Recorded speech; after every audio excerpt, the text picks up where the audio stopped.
सुलेखा जी बड़ी समझदार और सीधी सादी महिला थी। उनका एक बेटा था जिसका नाम था सुमित। सुमित जब शादी के लायक हुआ तो सुलेखा जी पिंकी को उसकी दुल्हन बनाकर घर ले आईं।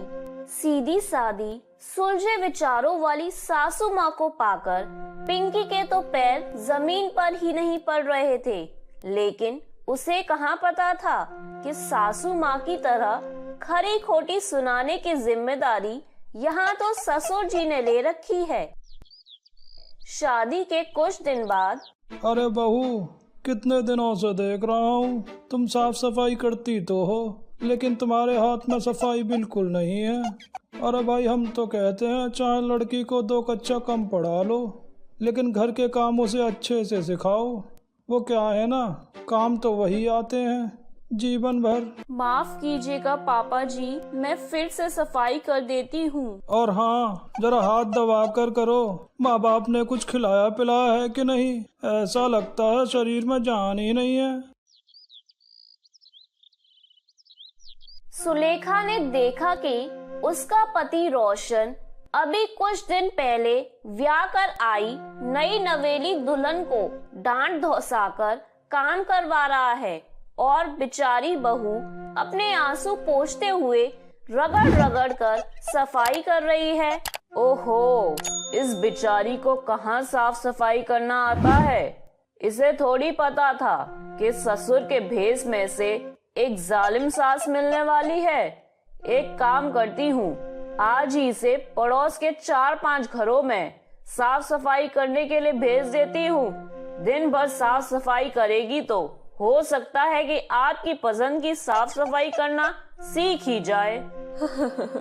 सुलेखा की बात सुनकर ससुर खिसियानी बिल्ली की तरह खिसिया जाते हैं और वहाँ से कल्टी मार लेते हैं। अरे बेटा, अपना दिल छोटा मत कर, मैं समझती हूँ आजकल के बच्चे पढ़ाई लिखाई में इतना बिजी रहते हैं। अरे कौन इन झाड़ू पोछा में समय खराब करता है। तुम चिंता मत करो, तुमसे नहीं होता तो तुम छोड़ दो, मैं कर दूंगी।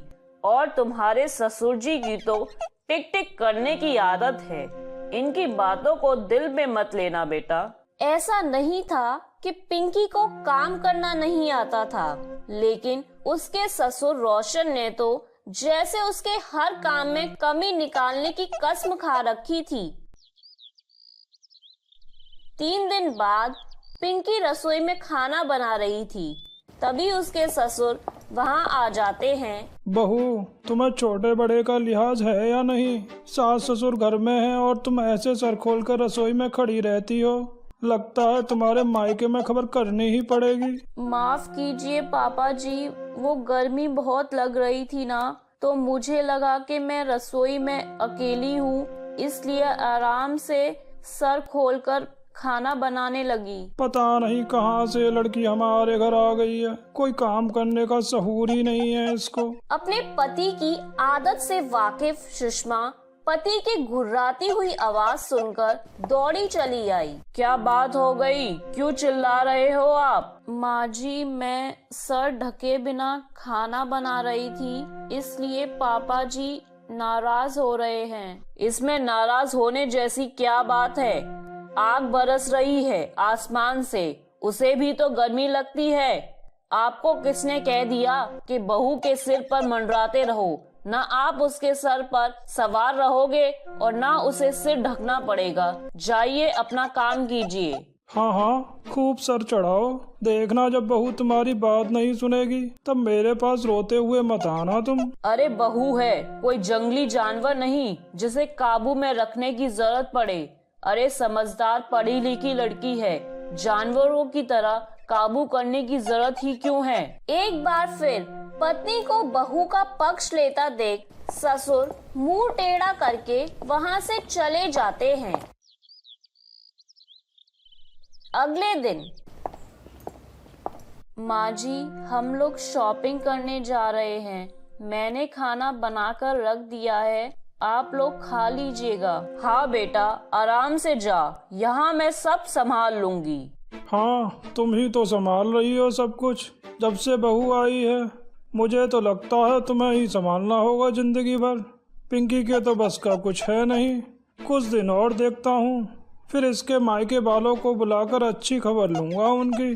अरे करती तो है काम, पूरे पूरे दिन बेचारी लगी रहती है। आप ऐसे क्यों बोलते हैं? थोड़ी शांति रखा कीजिए। ससुर इस तरह बहुओं को ताने मारते अच्छे नहीं लगते। इनकी उम्र है अभी शॉपिंग करने की, घूमने फिरने की। आप क्यों चिढ़ रहे हैं? अरे मैं क्या चिढ़ने लगा, मैं तो बस बता रहा हूँ कि वर्मा जी की लड़की हमें तो जमी नहीं, कुछ सिखाया ही नहीं इसके माँ बाप ने। अरे बस कीजिए आप। ये तो इस बेचारी पिंकी की हिम्मत है जो आप जैसे आदमी की बात सुनकर भी इस घर में टिकी हुई है। मेरे जैसी होती ना तो कब की भाग चुकी होती। तो जाए ना, रोका किसने है? अरे 2 रोटी तो बनाकर खिला रही है, कौन सा बड़ा एहसान कर रही है जो इसके एहसानों तले दबा रहूं मैं। अरे मैं अपने हाथों से बनाकर खा लूंगा।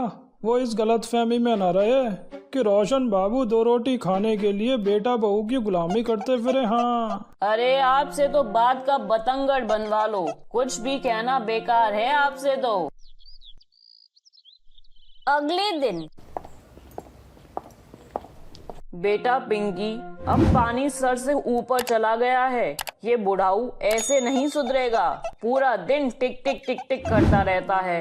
तू एक काम कर। सास अपनी बहू पिंकी के कान में कुछ समझाने लगती है।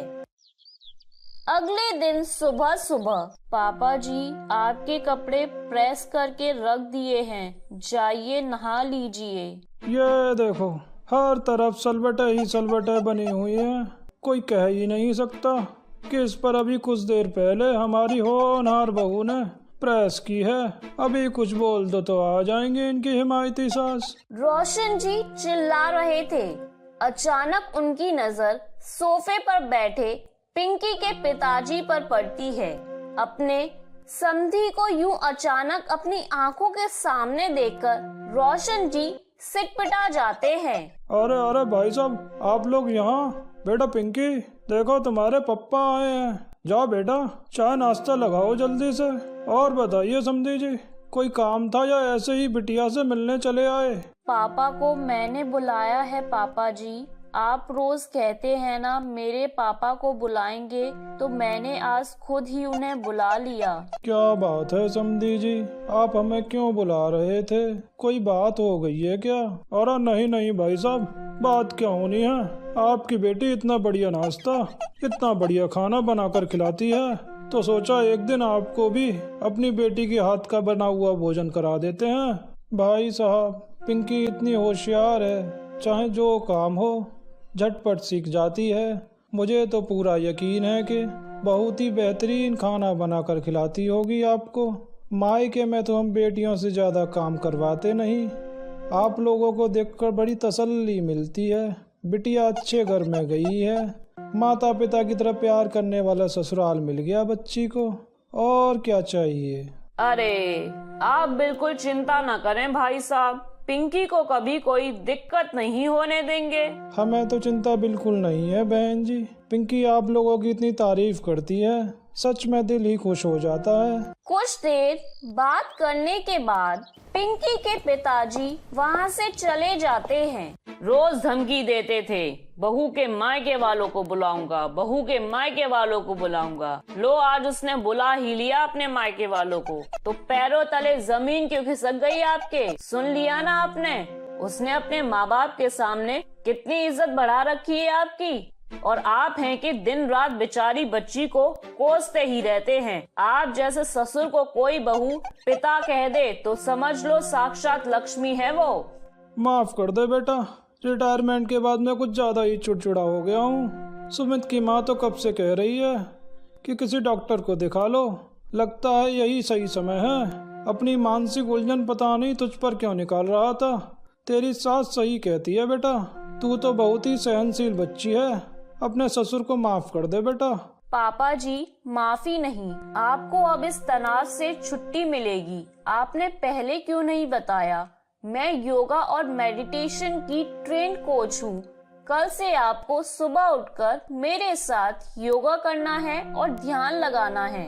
ध्यान से सुन लिया ना आपने, बहू के कामों में ध्यान नहीं लगाना, ध्यान लगाना है ध्यान, मेडिटेशन। सास की बात सुनकर इस बार तो ससुर जी भी हंसे बिना नहीं रह पाते हैं। तो मेरे प्यारे दोस्तों, कैसी लगी आपको मेरी ये कहानी? मुझे कमेंट करके जरूर बताएं और इसे अपने दोस्तों के साथ शेयर करें। और हाँ दोस्तों, अगर आपने अब तक मेरे चैनल को सब्सक्राइब नहीं किया है तो जल्दी से नीचे वाला काला बटन दबाकर सब्सक्राइब कर लें। तो मिलती हूँ मैं आप सभी से फिर एक नई कहानी के साथ। तब तक के लिए आप अपना ध्यान रखें। बाय बाय दोस्तों।